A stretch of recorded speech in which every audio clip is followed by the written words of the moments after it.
Hello, everyone. Welcome back to another episode of the Unstoppable Dad Project. Appreciate you joining me here for another week. While I've got you, before I get into today's topic, please make sure that you're subscribed on whatever podcast platform you're listening to this on. If you're able to, jump on and leave us a 5-star review. By you doing that, subscribing, leaving us a review, and also sharing it around with anybody that you might think will get some value out of what it is that we're doing here, that will continue to help me grow the podcast and continue to allow me to put the time, energy, and effort into releasing a new episode each week for you. So thank you to all of those who have supported the podcast up until this point. I am forever grateful to you and for the messages of support, for the sharing of the episodes, and for everything else that you do for us every single week. So hopefully I can continue to do the podcast and provide some great value for you. This week, I want to talk about mastering the basics. And the reason I'm going to talk about this topic this week is because when it comes to training and it comes to training programs, a lot of people want to seek a training program that is new and novel all the time. There are no repeated days. There's always something new happening. We're always doing new movements, and we're always moving forward on something else that we've never done before. Now, the problem with that is when it comes to training, to be brutally honest, most people are beginners. They're still in that beginning stage of training. And if we were to look at beginner, intermediate, and advanced trainers, like people who are in their training life cycle, there are probably very, very few people in the world who I would truly consider to be advanced. There will be a bunch of people that are intermediate, and there will be the vast majority of the population who are in the beginning stages of training. And the problem with trying to jump to the problem with a new and novel program where you're doing movements new all the time and you're doing everything is brand new every time you step into the gym is you're never going to get good at the basics. In fact, a good beginner program is actually fairly boring. There is a lot of repetition in the movements that you're doing. You will generally do the same movements week in, week out for many, many weeks on end. And you will incrementally increase and progressively load those movements to a point where you're able to achieve a good level of proficiency in those movements. Now, that is the pursuit of mastering the basics. And when you jump around and you don't repeat movements and you don't redo them, you're not ever able to achieve this proficiency or this mastery in a good period of time.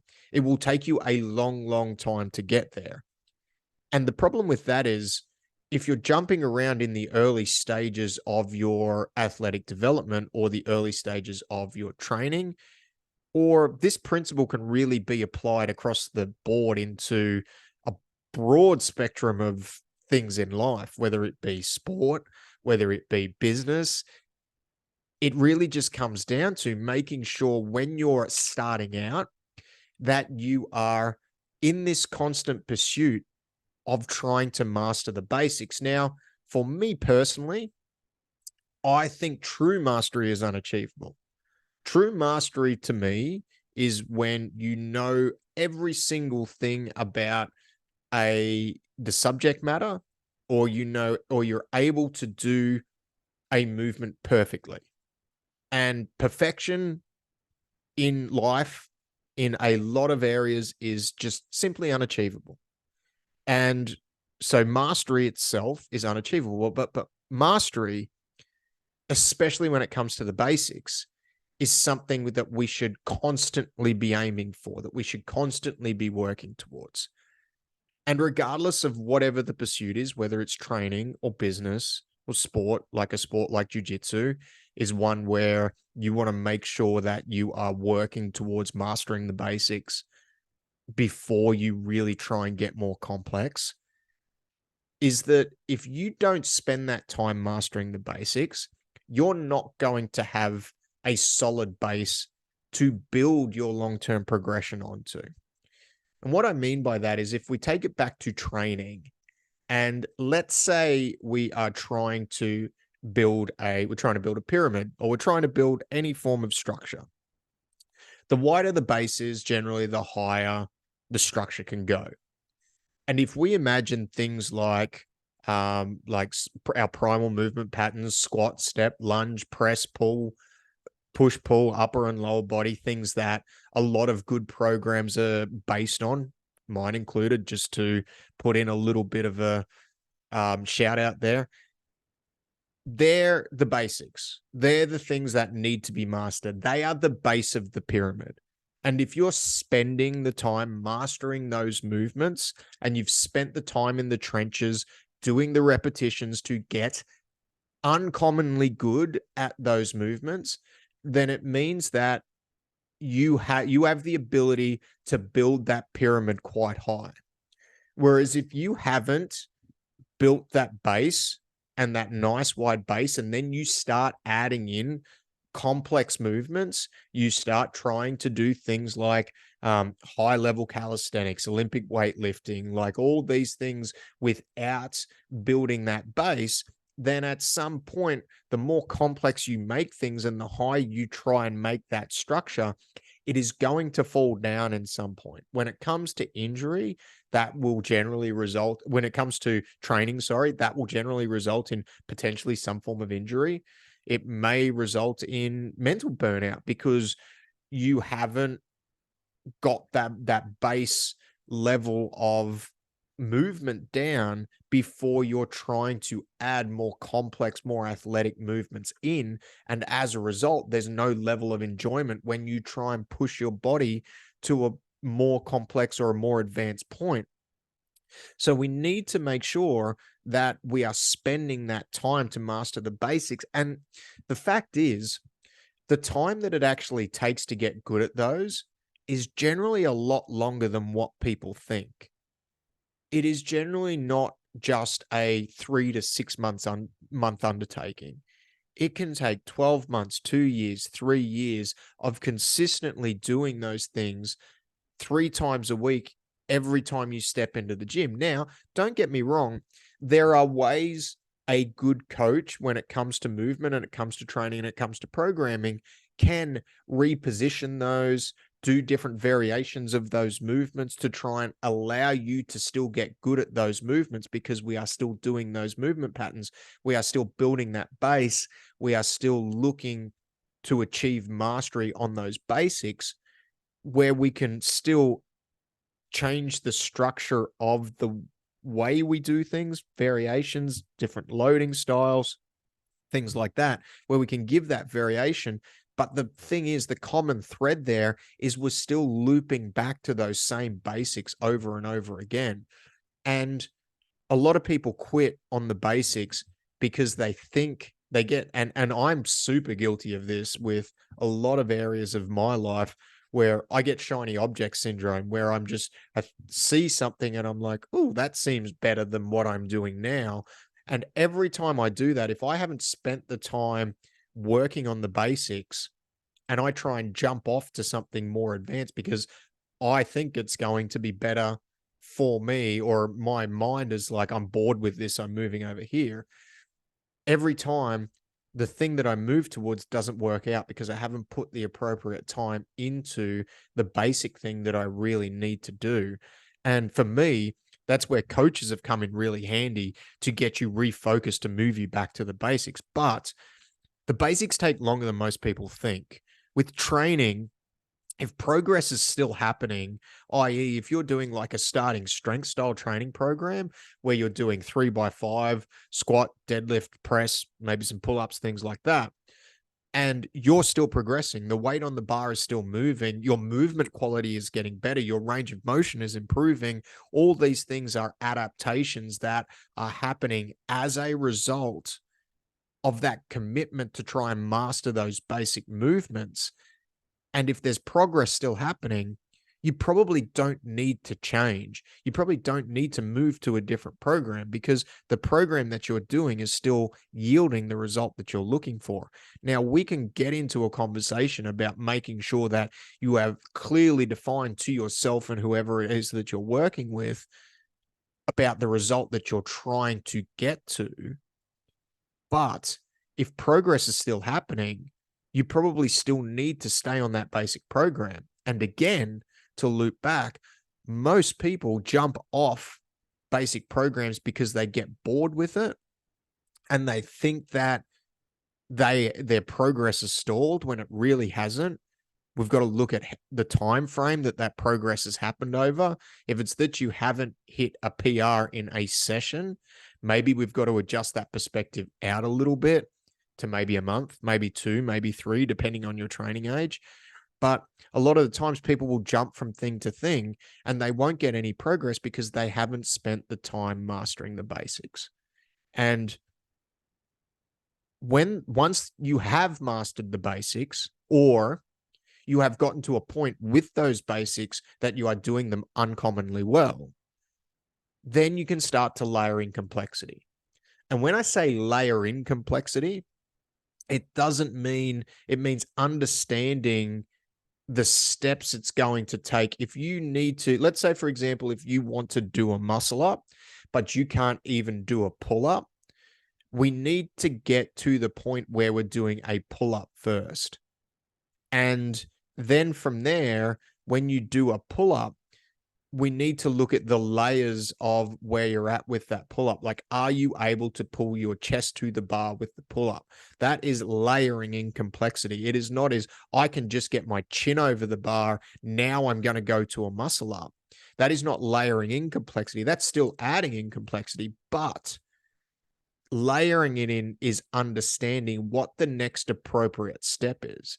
Because if we use the pyramid analogy, if we were to, let's say we had 5 blocks on the pyramid.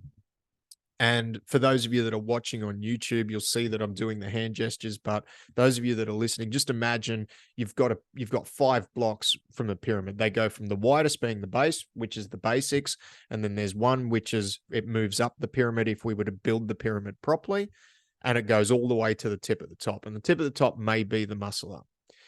And if you go from putting the base there, and then you take the tip, which is the muscle up, and put it straight on the base, and then you try and build onto that next block, you're not going to be able to because you haven't layered in that next step. Whereas we want to make that pyramid as high as possible. So if we layer in those appropriate steps and we don't miss a step and we don't shortcut it, it means that we're able to continue progressing long term without injuring ourselves, without sacrificing the long-term success for that short-term payoff. And a lot of the time when people are looking to jump around or people aren't willing to put in the time for the basics, what it comes down to is it's that short-term satisfaction that they are trading in their long-term progression for. So we need to make sure that when we're looking to do this, we are spending enough time in mastering those basics. It doesn't matter whether it is training, it doesn't matter whether it is business, it doesn't matter whether it's a sporting endeavor like jiu-jitsu or something like that. If you try and add in complexity too early without spending the time, the reps in the trenches looking to master those basics, it is going to lead to trouble, and much worse, you are going to sacrifice your long-term progression as a result of it. One thing that I have tried to do in my life when I have identified that pattern of behavior in myself is circle back to the basics and really try and work on finding joy in getting better at those things. So let's say, for example, it is something like a squat. Finding joy in getting a better range of motion, finding joy in maybe able to getting a little bit lower in a squat, maybe able to looking to add more weight, and looking at how the time frame that I'm doing that on. So I'm trying to progress this in a 6-month window rather than trying to progress it week to week. That's from a training point of view. But finding joy in doing those things really well and being really, really good at the basics has been something that has really helped me just focus on that. And then in turn, from that, setting up weekly and daily goals around those things that I need to do in order to continue to be in this pursuit of mastery for the basic tasks or the basic movements that I need to do from a training, from a business point of view. And that is, it's a hard thing to quantify because there's almost no quantification of it for some people. When you get a little bit more advanced with your training, you get a little bit older, you get into a later stage of your business, the basics can be hard to quantify when you get to a particular point of progress in that. But it's almost a joy in just doing it, knowing that I am constantly circling back to these basics. Even though I am doing more advanced things, I'm constantly circling back to doing these movements and finding the joy in that, finding the joy in the fact that I've spent so much time getting good at these things and I can still continue to do that. That has really helped me try and ward off the shiny object syndrome, where I need to jump up to a different stage in the pyramid that I'm trying to layer on. So everyone's on their own path, right? But sometimes it's a really good thing for us if we're feeling very overwhelmed by the world and we're feeling very overwhelmed by the process of training, just to circle back to the basics and just start with that. You may have trained for 10, 15, 20 years, and then all of a sudden there's been a drop off over the last whatever years there are due to kids and work and life, and those things happen. But I think what happens is a lot of people will then go and they'll compare themselves to a previous point in their life and think that they need to be back there. When what probably needs to happen, if you've had a prolonged time off, allow yourself to be treated as a beginner again and circle back to those basics, and then try and get back to the point where you're doing those things uncommonly well. And then you can start look at adding in and layering in that complexity. But don't be too quick to progress. Understand that if we're talking from a training point of view, sometimes the best training programs will look boring. And we need to find a way where we inherently find joy in doing those things uncommonly well. And we are in this constant pursuit to trying to master the basics before we start to get too complex, blocking out the noise and understanding that we're on our own journey and our own path. Make sure once you have those basics mastered, or you are doing them uncommonly well, you want to just build on them. You don't want to deviate from them, because if you have gotten good results from doing that, you will be able to continue to get good results by just building and layering onto those. So let me know if it's something that you've struggled with, kind of jumping around, or this want to jump around. And maybe when you've struggled with things, you've struggled with injury, constantly getting injured in the gym, et cetera, et cetera, et cetera, maybe you've jumped away from the basics too quickly and you haven't spent the appropriate time in the trenches doing it. But let me know if you know inherently whether you do spend enough time on those or you don't, because I think it's a very, very important thing to make sure that we do at any stage in life, regardless of how long we've been doing things. We need to make sure we're still in that pursuit to try and master those basics. So thanks for listening. You can follow us on the social medias at The Unstoppable Dad on Instagram, The Unstoppable Dad Project on Facebook. And again, please make sure you're subscribed on whatever podcast platform you're listening to this on. Jump on, leave us a 5-star review, and share this around. Thanks very much for your time. I appreciate you listening as always. Have a great week. Bye.